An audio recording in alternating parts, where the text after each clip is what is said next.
You know, I don't like when someone gets by just because they're famous and they have this big personality and everybody loves them. The problem with that is people are going to be rooting against him now in the next fight. And so now he's going to go in there against someone, and maybe he's going to go in against someone who's on another level. They talk so much. They act like they invented the sport. They talk, and at the end of the day, they do what they are told to. Justin Gaethje doubles down. He says it's title or bust. You haven't mentioned the name Patty, and I think I'd probably understand why. I mean, no, absolutely. I mean, absolutely not. I mean, if that's who do you think could be next for Justin Gaethje? Justin Gaethje fight the winner. He won 3 of his last 4. He saved the UFC 2 times. They needed him, and he's there. The guy did so much for the sport. And if anyone said he doesn't deserve it, and he said, I'm not going to fight for the title, I'm just going to hang up my gloves. Really? So if he doesn't get a title shot, that could be it? We might not see Justin Gaethje again?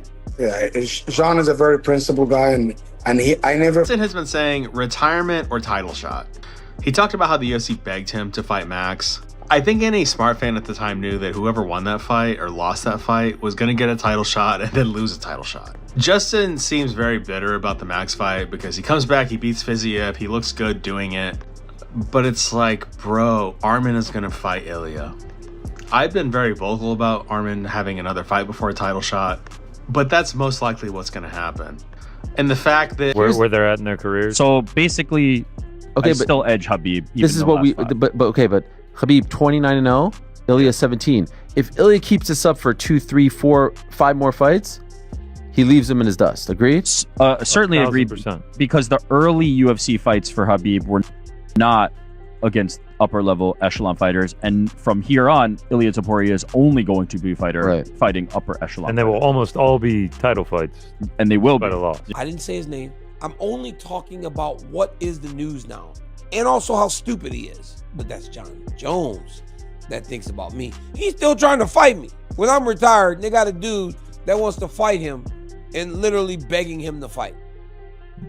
And somebody tell John Jones, get off my page, man. Is how deep his hate still runs.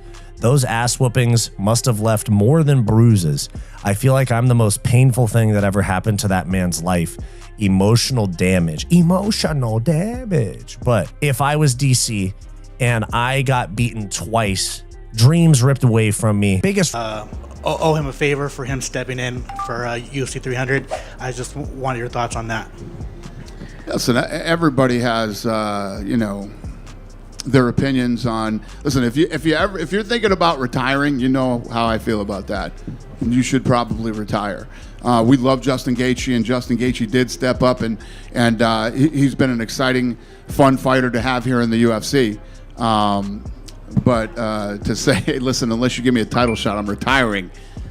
That's pretty wacky. And I wanted to kill him at my house. Those ass whoopings must have left more than bruises. I feel like I'm the most painful thing that ever happened to that man's life. Emotional damage. Okay, lot to unpack there. I do a job.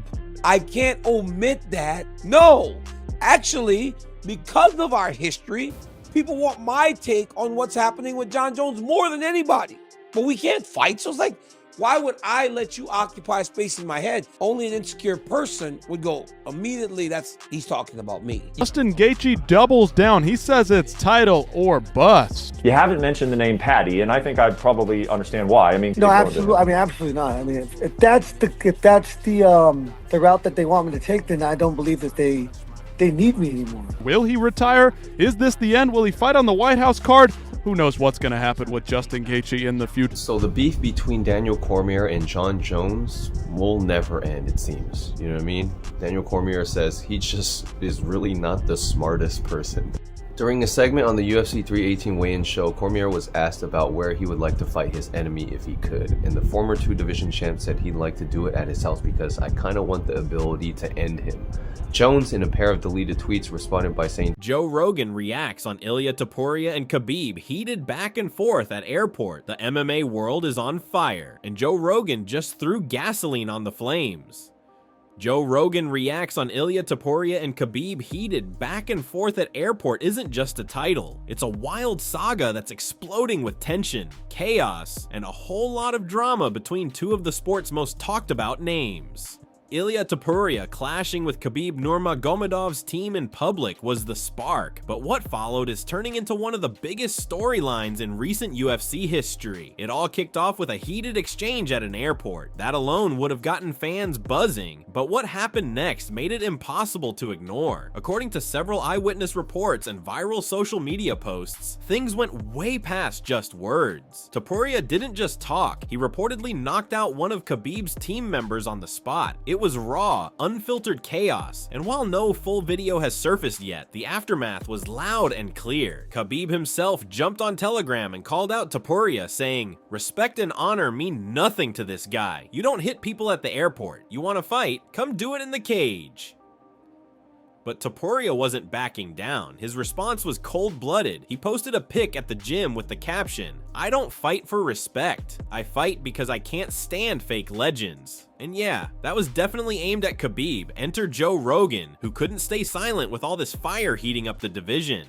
Speaking on his podcast, Rogan didn't hold back. He called Ilia Topuria a straight-up killer and said the UFC has to book this fight ASAP. According to Rogan, Topuria isn't just another name. He's the real deal, someone who's not afraid of Islam Makhachev, not afraid of Khabib, and definitely not afraid to make noise. Rogan pointed out that Topuria doesn't even play the humble game. He shows up, throws hands, and lets the chaos speak for itself. Rogan added that this situation is the kind of pure, unscripted beef the UFC thrives on. No manufactured storylines, no forced tension. This is real animosity, real heat, and real consequences. He warned that if the UFC doesn't act quickly, they could lose a golden opportunity. And honestly, he might be right. The hype is massive and fans want answers. Who's next? Is Topuria really the guy who can dethrone Islam? Is Khabib going to step back into the spotlight to defend his team's honor? Topuria clearly thinks so. He's gunning for Islam and doesn't see why he should wait behind Arman Tsarukyan or anyone else. His argument? He's undefeated, explosive, and riding a wave of knockout victories. Meanwhile, Islam is eyeing a jump to 170, possibly trying to chase another title. But Khabib's camp fired back, saying Topuria hasn't proven enough yet and that they won't waste time on someone who hasn't earned it. That's when Rogan jumped in again, pointing out the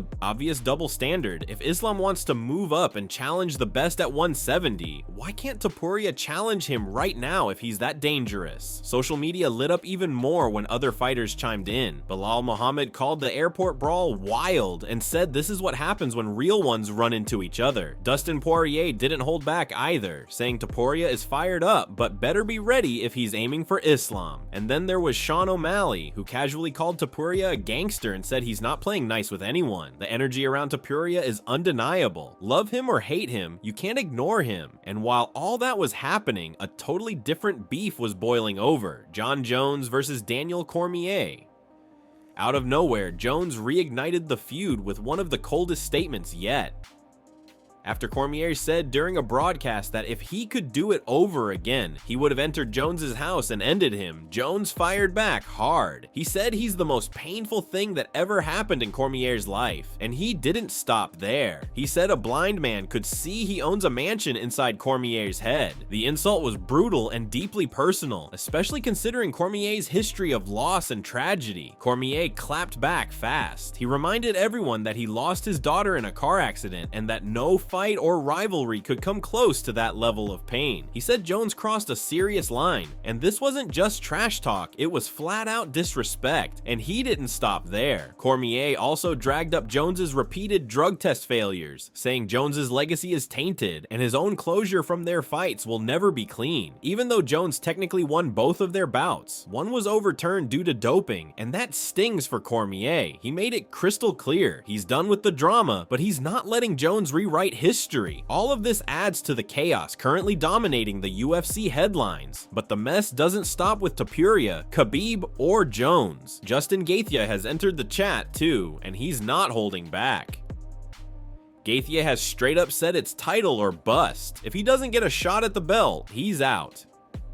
Retirement is on the table, and his frustration is growing. He believes he's earned his chance, but after being KO'd by Max Holloway and then beating a lesser version of Rafael Fiziev, the hype around him has cooled off. The UFC seems to be moving on, giving Ilia and Oliveira the spotlight. Gaethje feels pushed aside, and he's not having it. He's openly called out the UFC's matchmaking, saying if they just want to use him until he gets beat, he'll walk away. And it's not just talk. His manager confirmed that Gaethje is seriously considering retiring if he doesn't get a title fight next. The numbers don't lie. He's 0-2 in undisputed title fights, and his momentum took a serious hit after the Holloway loss. Now, Charles Oliveira is getting the title shot against Topuria at UFC 317, and Gaethje is sitting on the sidelines, bitter and overlooked. Meanwhile, another name fans can't stop talking about is Paddy Pimblett, but not for the right reasons. He's popular, especially in the UK, but his actual credibility in the lightweight division is shaky. Top contenders like Gaethje and Dan Hooker want nothing to do with him. Both have flat out refused fights with Paddy, saying it's not worth the risk or their time. Hooker even said Pimblett doesn't bring out the best in him. Translation: no one at the top sees Paddy as a legit threat, and that's a bad look if he's trying to climb the ranks. Pimblett has tried to push himself into big fights, even facing off with Topuria in the cage, hoping to angle into a title shot, but with Gaethje and Hooker both saying no, and Sarukian ahead in line, he's kinda stuck. The UFC might still book him against someone lower ranked, but the reality is sinking in. The hype around Paddy isn't enough anymore. He has to prove himself, and the top contenders just aren't buying it. With all this happening, the lightweight division is turning into a pressure cooker. You've got Topuria knocking on the door of superstardom, Islam playing it cool but cryptic, Khabib's team defending their legacy, Gaethje ready to walk away, and Paddy struggling to prove he belongs. And in the middle of it all, Joe Rogan is sitting back, calling it like it is, and pushing the UFC to turn all this heat into actual fights. If the UFC listens, we could be looking at some of the wildest matchups in years. If they don't, they risk losing momentum in a division that's overflowing with stories just waiting to explode. The question now isn't just who's next, it's who's ready to step into the chaos and come out on top.